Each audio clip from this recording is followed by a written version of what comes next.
Ryan here with RWV MTB.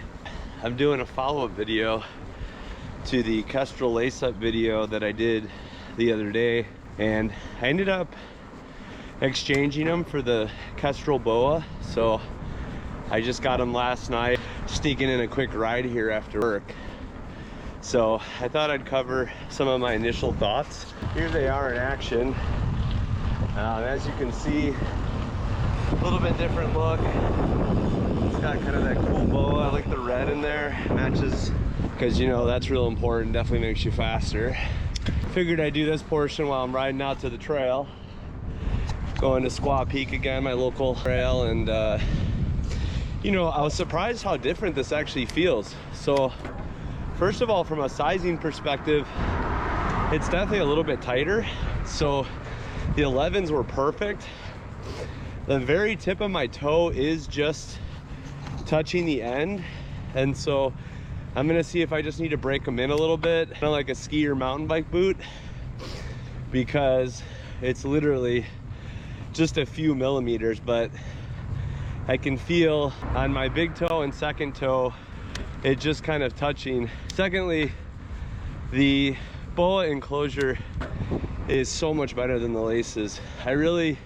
I didn't think it'd be that much of a difference, and I've used other boa products before, even on cycling shoes, and it was years ago, and they've just come a long way with the way that it works. I love how quickly you can get in and out. The construction of the shoe overall just feels different. As I said in the first video, it does have a carbon shank versus the Kevlar, and so it is a little bit stiffer. You can definitely feel that. The shoe, without a doubt, feels lighter, and there's definitely more arch support, and it's a really nice gradual through the inner of the foot. It's not this kind of sharp arch that you get with other shoes where you can get hot spots. I'm really glad I made the exchange. Anyway, I'm about to get to the trail, so I'm gonna do a nice little hour and a half ride, and then give you a little bit more feedback. But those are just some of my initial thoughts, and we'll see how they do here out on the trail.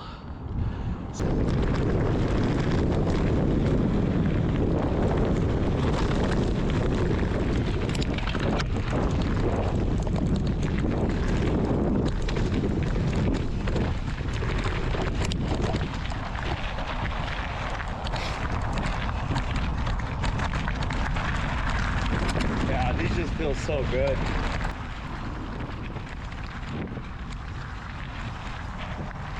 One of my main concerns with a casual trail shoe is that it feels soft and mushy underneath my feet, but I didn't find this to be true with the Kestrel Boa. It felt precise, and I could really tell everything that was going on the trail below me.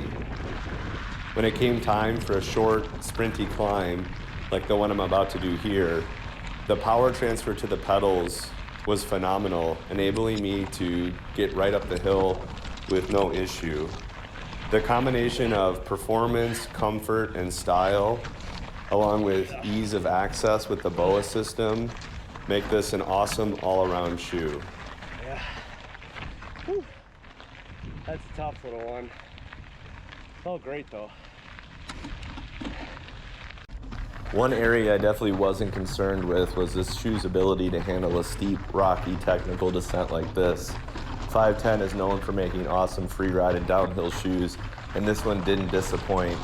On the way up, I did hop off the bike and hike a section of this climb just to test its ability to handle a loose, rocky terrain, and it did a great job. Overall, I'm really happy with the performance of the Kestrel Boa. It's definitely going to be my go-to trail shoe for 2020. It's really a great combination of a casual look with good styling, comfortable fit, and a nice stiff and lightweight design that allows you to put the power down and have great power transfer.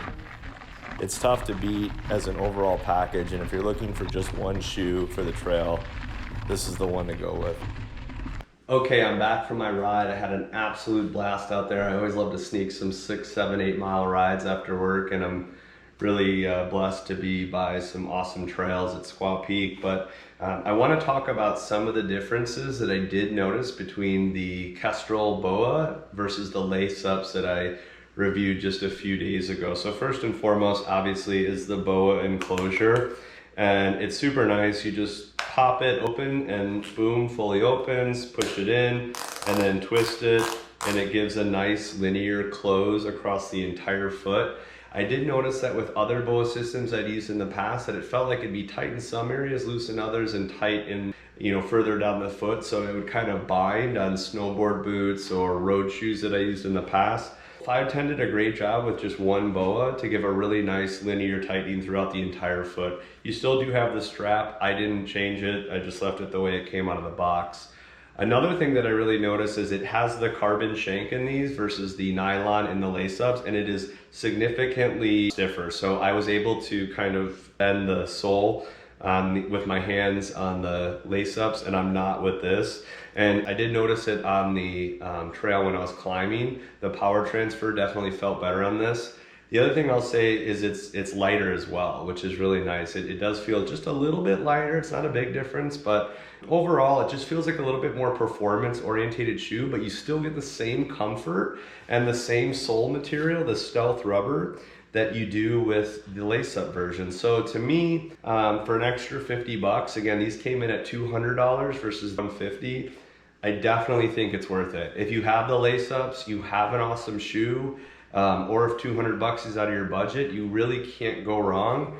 But I think for the $50, you definitely get your money's worth. And I do like the coloring on this one as well versus the all black. Now you can get the lace up in a number of different color schemes. It was great for the climbs. I did have some technical climbs today, and actually did clean one for the first time that I've tried several times in the past and wasn't able to. It does have a really nice kind of, I don't know what you'd call it, like a coarse material in the heel to keep the heel from sliding. And just overall, it's a phenomenal shoe. If you're looking for a shoe that you can be super competitive on the trail, you can hop off the bike, go grab a burger with some friends, and even use it to drive home, this is a great shoe. I really recommend it. The only thing I'll say, again, and I highlighted in the first video, I love how big this box is, but it is kind of deep. So like for me with the Crank Bros, I'm probably gonna have to put one of their shims under there because it did have a hard time kind of connecting, when I was out on the trail. The other thing it could be is that they are brand new cleats. This is only the second time I've used them, and I know sometimes as the cleat kind of gets worn in a little bit, they do clip in easier. So we'll see how that goes. I do have a couple shims around here somewhere that I'm gonna have to try to find, but I think I am gonna add it just to make it easier to get in and out. But overall, I gave an 8 out of 10 of the lace-ups. I think these are easily a 9, if not probably the best all-around trail shoe from my experience. I did try on several at the store. I've now tested a couple, and I'm a huge fan of this shoe. And so Adidas did a great job with the 510 Kestrel Boa. So if you're looking for this type of shoe, I really recommend it. And yeah, so hopefully this helped you out. If you have any questions or comments, please leave them below and I will get back to them. So thank you for checking out RWV MTV, and I'm out.